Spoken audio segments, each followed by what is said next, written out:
అవును.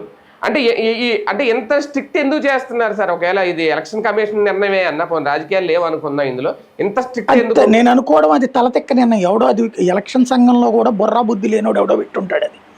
అదేంటంటే హ్మ్. అక్కడ కోసం పెట్టుంటారు. ఏది అవును. ఈశాన్య రాష్ట్రాలు, ఉత్తరప్రదేశ్ లాంటి చోట్ల దొంగ ఓట్లు, పశ్చిమ ఆ బెంగాల్‌లోనూ బెంగాల్ లాంటి వాళ్ళ ఆ! కోసం పెట్టుంటారు. అది దేశం అంతా అమలు చేస్తే అవును. కనుక ఎన్నికల సంఘాన్ని ఇవాళ ఎన్నికల సంఘం అంటే బీజేపీ అంటున్నారు కాబట్టి బీజేపీని అమ్మలక్కలు తింటారు రేపు పొద్దున్న జనాలు. హ్మ్. అది గ్రహించాల్సి ఉంది. హ్మ్. హ్మ్. కానీ ఇందులో నిజంగా రాజకీయ కోణం కూడా చూడాలా? ఇప్పుడు వైసీపీ వాళ్ళ ముందు నుంచి భయపడుతూనే వస్తున్నారు.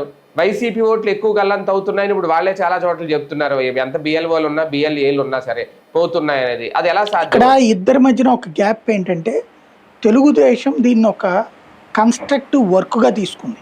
దీనికోసం మనుషుల్ని పెట్టుకుని, అవుట్సోర్సింగ్ ఎంప్లాయీస్ లాగా పెట్టుకుని, వాళ్ళతో పిఎల్ఓలతో కోఆర్డినేట్ చేసుకుని అదే పని మీద పెట్టుకుంది తెలుగుదేశం. వాళ్ళ ఓట్లు పోకుండా చూసుకుంటుంది. హ్మ్. వైసీపీకి ఆ ఛాన్స్ ఇవ్వట్లేదు. ఇప్పుడు మీరు ఎలక్షన్ ఫామ్ ఇద్దరికి ఇచ్చారు. అవును. వైసీపీ వాళ్ళకి బ్లాక్ అండ్ వైట్ ఇచ్చారు, ఇలా కలర్ ఇచ్చారు. వీళ్ళ హ్మ్. బ్లాక్ అండ్ వైట్ చూసుకుని వీళ్ళ తరపున మనుషులు గ్రౌండ్లో పనిచేయట్లేదు పెద్దగా వైసీపీ తరపు. హుహు. హ్మ్. అంత సీరియస్గా ఎఫర్ట్ పెట్టట్లా. ఎందుకంటే ఇప్పుడు ఒక మనిషికి ఆ పనంతా చేయాలంటే దాని మీద అవగాహన ఏమన్నా ఉండాలి. లేదంటే డబ్బులు ఇచ్చి మనం అవుట్ సోర్సింగ్ వాళ్ళని పెట్టుకోవాలి.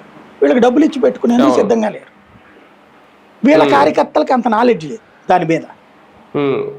ఇక్కడ